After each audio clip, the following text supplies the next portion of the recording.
Okay, I'm not a guitar player, but this is one barrier I found that I finally managed to figure out and answer.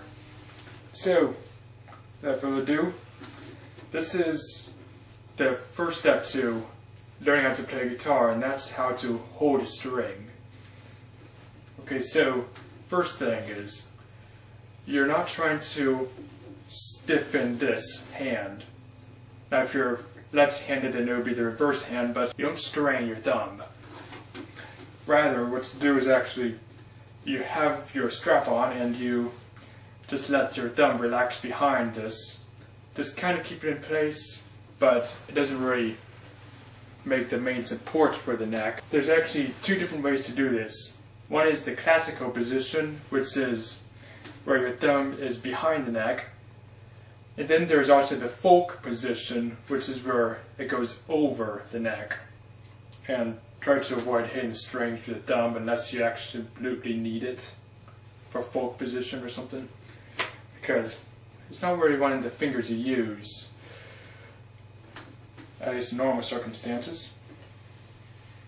Okay, so then we have the actual strumming, which is also different. Like, depending on which kind of strum you have, you could be relaxed at the bottom, which is like, see, or it could actually be fingering individually, but that would depend on the song.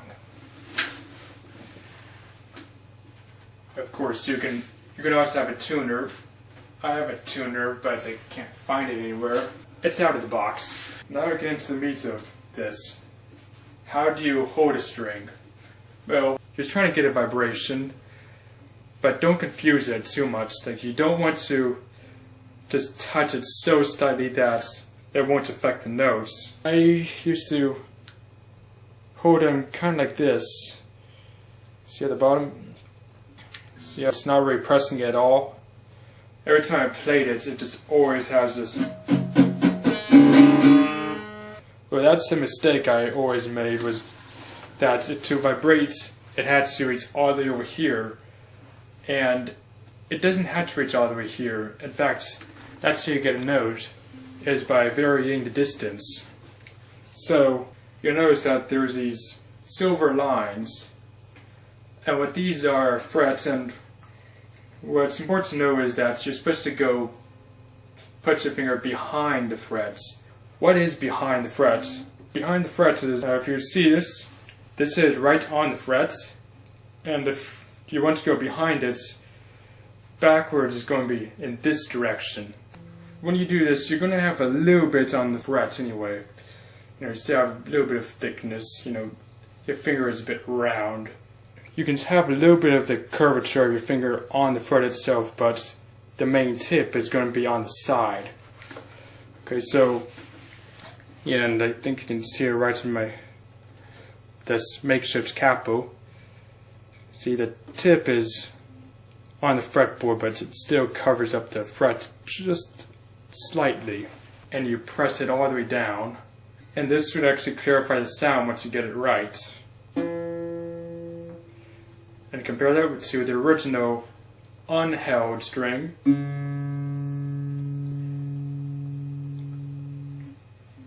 You always want to cut your fingernails, because the parts of your finger you're supposed to use is actually not the pad here, not this part, but pretty much right almost where your fingernail is. Like, you see that very thin line right there? That's pretty much where you use. Like, just, that's one space on this finger. That's pretty much where you use. The surprising thing for me was that doing this was not nearly as painful as I thought it would be. Rather, it's actually just the vibration of the strings is actually what starts making the calluses on your fingers. And the first time I tried this with all the vibrations, I didn't really get calluses here, but I kind of felt like I had a piece of salt pressing onto it afterwards. But yeah, just part of the path to learning this guitar. By the way, it should be known that the guitar is actually in reverse of the piano.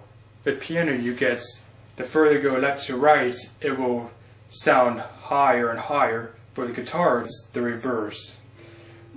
You see, the longer the string is, the lower. But the higher the string is, the shorter. You see, that's a higher pitch and a shorter string. And the thinner it is, the higher it gets.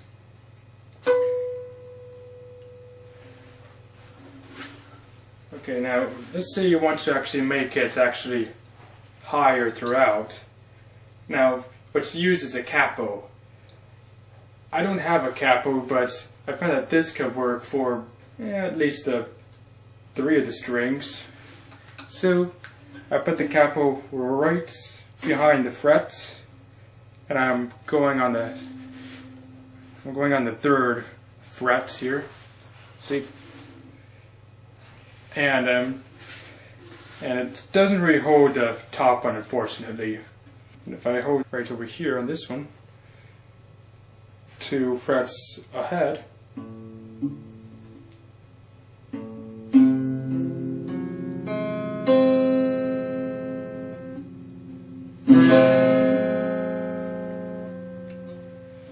and that's why this thing doesn't work.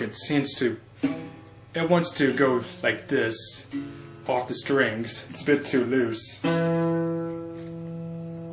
But whatever I have.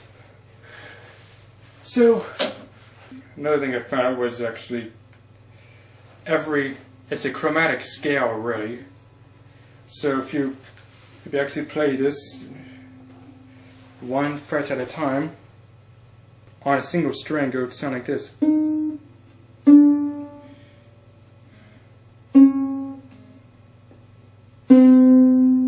And you notice that it's a chromatic scale. Every string is actually tuned to the tonic.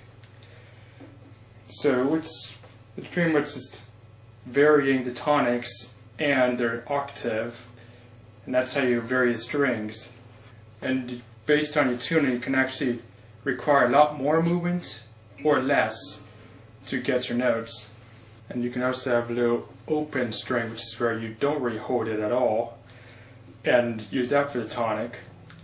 And you can actually make arpeggios, per se, but on a single string, by actually just releasing the string for the tonic and then holding it for the other notes.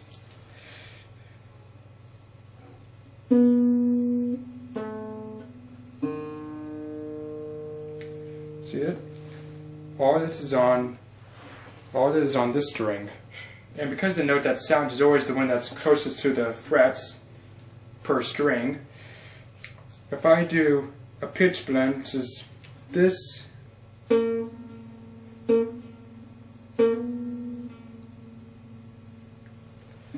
and you can actually hear its rise. Go do. That's actually just me holding the same string here, but it's actually pressing a closer string here. So you can do it like this.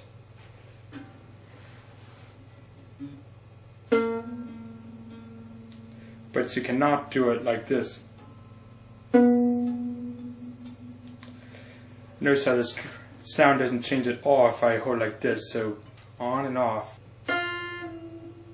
Now if you do end up having to do a pitch blend for something that has to have the close note first and then the distant note second, like this, you would actually have to let go of the string to do it.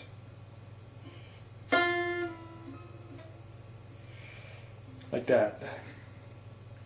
Yeah, those are a few of the things that dawned on me about how to play the guitar, and still have to learn to tune this thing. Because tuning is actually based on the open string, where you don't hold the string, what sound would it make? And this is what the normal tuning is.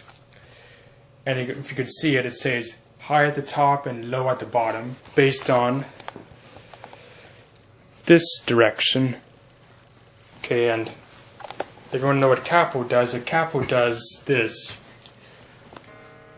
If the first fret is right here, the second here, third here, and all the way to the end, as it gets higher, the capo moves all the notes one pitch higher.